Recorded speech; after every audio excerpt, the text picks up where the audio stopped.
Au plaisir de vous retrouver au compte de cette grande édition d'information de Star 21 TV, mesdames et messieurs, les titres. Pas de mort, mais par contre, la circulation a été paralysée ce mardi à Wanidara suite à un accident de la circulation provoqué par un poids lourd. Les Échos, c'est dans ce journal. L'ex-chef d'État ivoirien vient d'être acquitté de crimes contre l'humanité par la Cour pénale internationale. Et puis nous irons aux États-Unis pour parler de cette grève des enseignants déclenchée lundi à Los Angeles où plus de 30 000 enseignants étaient dans les rues. C'est tout pour les titres. Bonsoir et bienvenue à tous.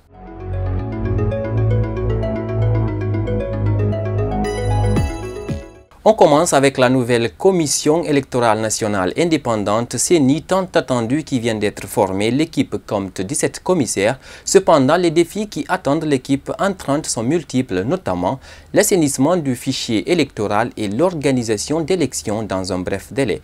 Kadiatou Chérif Fofana a rencontré quelques activistes de la société civile. Suivez. L'organe en charge des élections en Guinée, CENI, vient d'être composé et compte 17 membres, dont 7 de l'opposition, 2 de la société civile, 1 de l'administration et 7 de la mouvance présidentielle. Pour les citoyens, cette composition vient à point nommé pour les futures échéances électorales. On a vu dans le passé que les différentes CENI qu'on a eues jusque-là ont été essentiellement politiques. Et on a vu ce que ça représentait comme difficulté à conduire le processus électoral. Et notre souhait était donc, avec cette nouvelle CENI, qu'elle soit technique. Les attentes concernant les nouveaux membres de la CENI sont multiples. Tous veulent des élections à temps, transparentes et crédibles. C'est d'organiser les élections libres, transparentes et crédibles. Et de nous donner le résultat des élections selon les votes. Il ne faudrait pas aujourd'hui que quand on dit les élections c'est demain, on dit non, les bureaux de vote ne sont pas prêts, les bulletins ne sont pas prêts, les hommes ne sont pas prêts, les autres ne sont pas formés. C'est maintenant qu'ils doivent se donner la main. La venue des juristes dans cette nouvelle équipe est un atout pour faire fonctionner la CENI qui a tant souffert du poids de la politique. Cette nouvelle composition semble mieux avertie pour travailler en tenant compte de la Constitution. Parmi nous, au niveau de la société civile, on a un juriste. Et même de l'autre côté, au niveau politique, celui de l'UFR, c'est un juriste également. Donc du coup, pour moi, ils ne diront pas que c'est par ignorance qu'ils sont passés à côté. Donc il faut qu'ils lisent les textes et qu'ils vulgarisent ces textes-là pour comprendre et faire comprendre aux populations comment ça marche. Pour cet activiste, l'indépendance est le seul moyen pour des résultats crédibles. C'est de penser réellement à être autonome et indépendant dans le cadre de l'organisation des élections en Guinée et en Afrique. C'est extrêmement important. Parce que je vous dis, si nous voulons des élections sans immixtion, sans ingérence, transparentes, crédibles, il faudrait réellement que nous soyons en mesure de financer nos élections nous-mêmes. Mais au moment où nous tendons la main aux autres pour qu'ils financent nos élections, ils décideront qui ils veulent mettre au pouvoir. Tenir compte des tests de loi, redonner un nouvel élan à la CENI, organisation des élections libres et transparentes à temps, transcription des tests de loi à langue nationale sont les attentes de la population. Suite aux propos d'invalidation de l'élection du maire de Matoto par le ministre de l'Administration du Territoire et de la Décentralisation, l'avocat de Kalemodou Yansane, arrivé premier lors de cette élection décriée, maître Salifou Béavogui, a confié à notre rédaction qu'une procédure est en cours à l'endroit du ministre Bourema Condé. Suivez. Nous vous informons, sans anticiper, nous vous informons que la décision du ministre de l'Administration du Territoire fait l'objet déjà d'un recours. Et nous allons solliciter son annulation pure et simple. Et si le processus doit être repris, il ne concernera pas évidemment notre client qui a déjà la victoire. Je vous le disais en titre, un accident de la circulation s'est produit dans la nuit de lundi à mardi sur l'axe Wanidara-Sonfunia. C'est un camion transportant un conteneur de goudron liquide qui s'est renversé sur la chaussée. Il n'y a pas eu de mort, par contre la circulation a été paralysée dans la matinée. C'est un reportage d'Ibrahima Paye Camara et d'Oumarso. C'est un camion qui transportait de la résine noirâtre qui s'est renversé sur son aile gauche du côté de Wanidara juste après les rails. Conséquence, une importante quantité de goudron liquide s'est déversée sur la chaussée, entraînant une paralysie de la circulation. des usagers voulant forcer le passage ont été pris au piège. Leur véhicule embourbé dans la substance. Aussitôt alertés, les agents de la sécurité routière se sont rendus sur les lieux. Aux environs de 6 heures, j'ai été informé par un citoyen me disant qu'il y a un camion qui s'est renversé auprès des rails de Fria à Wanindara. Aussitôt, j'ai dépêché certains de mes agents et moi également, quelques minutes après, je les ai suivis. Je suis venu sur les lieux. Sur le terrain, citoyens et agents, visiblement, chacun se démerde pour faciliter la circulation. Depuis que nous sommes arrivés, au départ c'était complètement fermé, mais on a analysé, on a ouvert la circulation. Mais vous savez, le goudron que vous voyez sur la chaussée, c'est le liquide. Au fur et à mesure que le soleil tape, ça se dilate. Et puisque ça se dilate, il y en a les curieux. Sinon, il y a plus, là où ce que vous constatez là, les deux véhicules que vous constatez, il y a plus de 1000 véhicules qui ont passé depuis qu'on a ouvert. Mais la dilatation a fait que la curiosité des uns et des autres ont fait qu'ils sont venus s'embourber dans le goudron. Dans le but de savoir si cette substance n'est pas nuisible à la santé, un environnementaliste sur place s'est prêté à nos questions. Mon problème était de savoir quelle est la nature du produit, si ce n'est pas un produit toxique pour ne pas essayer de contaminer notre population. Mais à mon fort étonnement, j'ai constaté que réellement ce n'est pas de produit toxique, plutôt c'est de goudron. Donc ça n'a pas de toxicité. C'est ce qui nous intéresse beaucoup en matière de l'environnement. Du côté des usagers, c'est l'impatience totale. Coups de klaxon, désordre dans la circulation qui conduit à des incidents entre automobilistes. Des conducteurs invoquent leur désarroi suite aux embouteillages. Je dois me rendre au travail à l'heure en principe. Bon, vraiment, je suis en train de souffrir, j'ai raté mes rendez-vous et je ne serai pas au travail à l'heure. Vraiment, je le déplore beaucoup. Et là, je ne sais pas vraiment où est-ce qu'on est en train d'entrer ici dans le quartier. Et je ne sais pas, ça fait environ 30 à 40 minutes. Je suis là, je suis bloqué dans cet embouteillage. Quelques minutes après, une moitié de la voie est libérée. Conducteurs et motards, chacun accélère pour vite passer l'obstacle. Au moment où nous quittions les lieux, aucune présence du camionneur n'a été signalée. Interrogés hors micro, des témoins ont laissé entendre que le chauffeur se trouverait à l'hôpital pour des soins.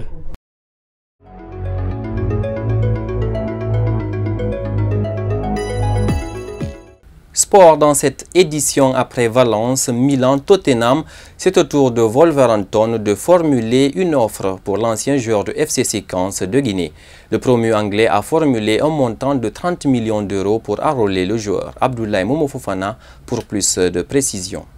Après un début de saison compliqué, au cours de laquelle il a été moins utilisé, Amadou Diawara ne cesse d'enflammer le marché des transferts. Arrivé en été 2016 à Naples, en provenance de Bologne, avec un montant de 17 millions d'euros, Diawara était considéré comme l'une des révélations du championnat italien. Avec le temps, il a réussi à s'imposer et est devenu un maillon essentiel dans l'entrejeu des Napolitains. Depuis l'arrivée de Carlo Ancelotti cette saison sur les bancs du Napoli, Amadou est moins utilisé. 0 match joué en Ligue des Champions et 9 titularisations en championnat.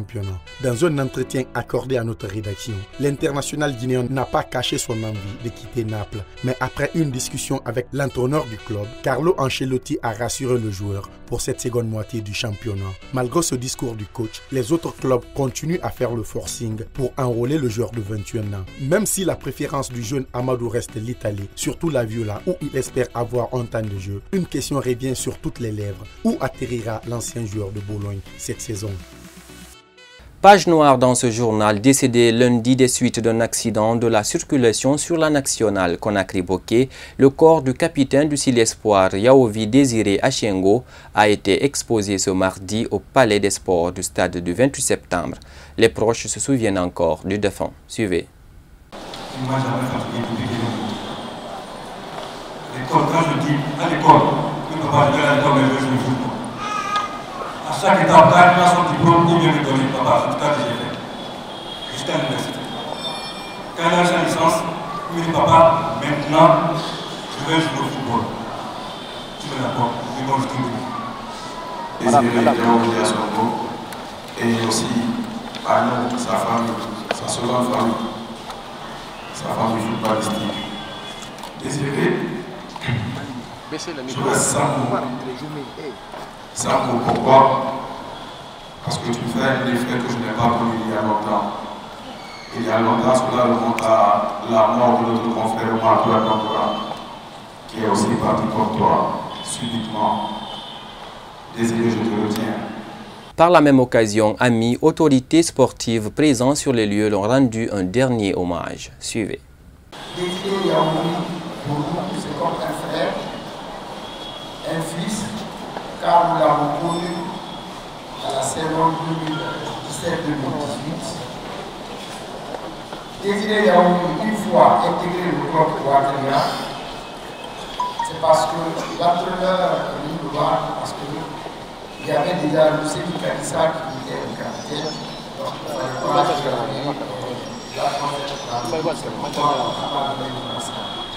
Désiré Yaoumi était considéré comme le vrai capitaine de l'équipe car c'est lui qui dirigeait, c'est lui qui était le leader du groupe. Il y avait non seulement la possibilité de leader, il avait des qualités défensives et aussi des qualités offensives. Je pense que ce garçon, au-delà du football, avait un caractère très spécial, il était très curieux. Ce que j'ai beaucoup retenu de lui au Maroc, quand on est allé pour le champ, il venait le soir la nuit me trouver en chambre et me demander, coach, après cette séance d'entraînement ou ce match amical, qu'est-ce que vous avez vu en moi du côté faible ou du côté fort? C'est avec tristesse que le département en charge des sports a appris le décès du jeune Désiré Yaoumi, sociétaire du club Ouattara et de l'équipe nationale des moins de 23 ans, hier, lundi, sur la route de Bourg. Cette douloureuse occasion, le gouvernement de la République de Guinée, à travers le ministère en charge des sports, présente ses sincères condoléances à la famille éplorée, au club Ouattara et à toute la famille du football guinéen. A précisé que Yao Désiré a regagné sa dernière demeure ce mardi au cimetière de Cameroun. Que l'âme du défunt repose en paix. Amen.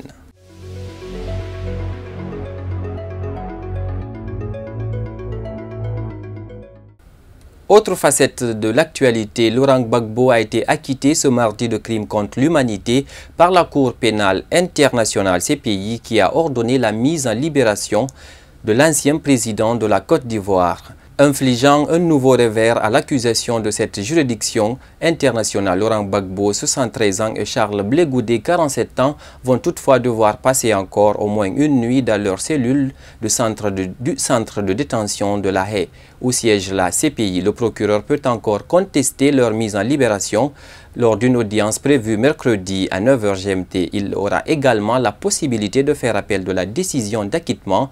L'heure était à la fête dans le banc des accusés au moment de l'énoncé des acquittements. Les prévenus sont tombés dans les bras les uns des autres sous les applaudissements de leurs sympathisants présents dans la tribune publique de la salle d'audience.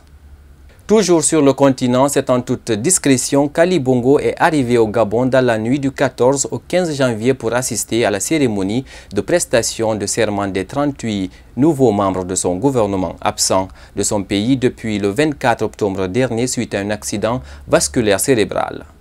Le protocole présidentiel gabonais a visiblement choisi un retour discret pour le président. Après 2 mois et demi d'incertitude, de rumeurs les plus folles et de polémiques, Ali Bongo est de retour au palais du bord de mer. Les Gabonais vont maintenant scruter la capacité de leur chef d'État à tenir la cérémonie de prestation de serment prévue ce mardi comme le prévoit l'article 15 de la Constitution gabonaise. Ce sera la première apparition publique d'Ali Bongo devant ses concitoyens.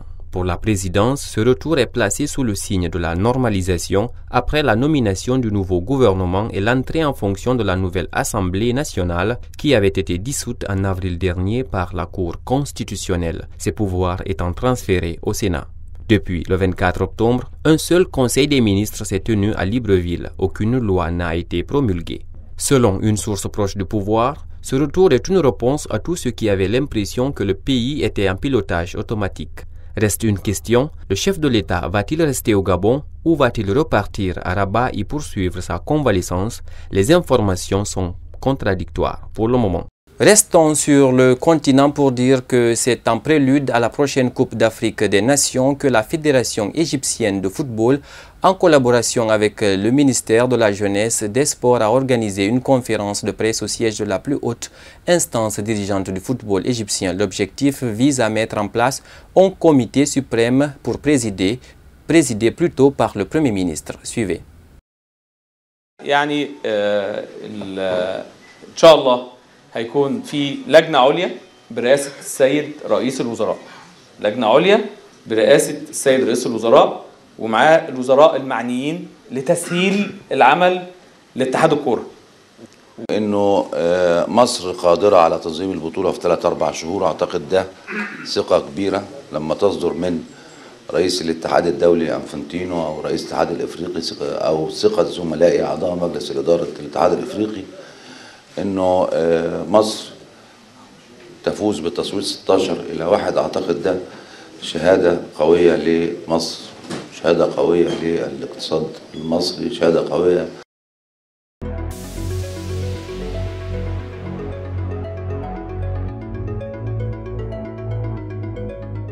En interactualité, plus de 30 000 enseignants de Los Angeles en Californie sont en grève depuis la matinée de lundi, mettant en place des piquets dans plus de 1200 écoles publiques du deuxième plus grand district scolaire des États-Unis.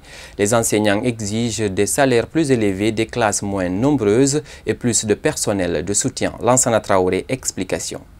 Plus de 30 000 enseignants du secteur public de Los Angeles ont cessé le travail lundi pour réclamer une hausse de salaire et davantage de moyens pour leurs élèves, qui sont parfois plus de 40 par classe. Des revendications partagées par beaucoup de leurs collègues à travers le pays, attentivement suivies par les enseignants d'autres États américains qui pourraient en faire de même. Ce mouvement de grève, le premier en 30 ans, touche quelques 500 000 élèves au total, de l'école maternelle à l'école secondaire, dans l'un des plus importants districts scolaires du pays qui s'étend sur plus de 18 000 km². Même si les cours n'y seront pas nécessairement assurés, les quelques 1240 établissements concernés devraient toutefois majoritairement rester ouverts grâce au remplaçant des personnels administratifs non concernés par la grève et les bénévoles. Cette grève survient après des mois d'intenses négociations entre le syndicat et les responsables du district scolaire. Le district d'Austin ne dispose pas de fonds nécessaires pour satisfaire toutes les revendications des grévistes. Il coûterait quelques 3 milliards de dollars américains et mènerait le district vers la faillite. Au printemps dernier, une grève lancée par des enseignants de l'État de Virginie occidentale qui protestaient contre les bas salaires et des frais de santé croissants avait suscité un vif soutien de la part du public. Le mouvement des professeurs de Los Angeles pourrait lui aussi faire boule de neige. À Denver déjà, dans le Colorado, le syndicat des enseignants a déjà menacé de se mettre en grève si un accord de revalorisation salariale n'était pas conclu d'ici la fin de la semaine. Dans tous les États-Unis, les organisations d'enseignants, mais aussi parents d'élèves, ont manifesté leur solidarité avec leurs collègues de Los Angeles en portant notamment des t-shirts rouges, la couleur adoptée l'an dernier par les profs en grève, Red for Aid, littéralement du rouge pour l'éducation. Pour finir, le Salon international de l'automobile de Détroit s'est ouvert ce lundi 14 janvier aux États-Unis. C'est la 30e édition de l'événement américain. Mais cette année s'annonce morose pour le secteur alors que les records d'immatriculation ont été battus en 2018. Trop d'inconnus en 2019 rendent le marché anxieux. Pour cette autre édition, aucune annonce majeure n'est prévue cette année au Salon de Détroit, mis à part une potentielle alliance entre Ford et Volkswagen. Les constructeurs sont donc dans l'attente. En 2019, le marché automobile pourrait se contracter. C'est l'essentiel de cette édition d'information sur Star 21 TV. À tous, merci de l'avoir suivi. Excellente suite de programme en compagnie de la télé du 21e siècle. Au revoir.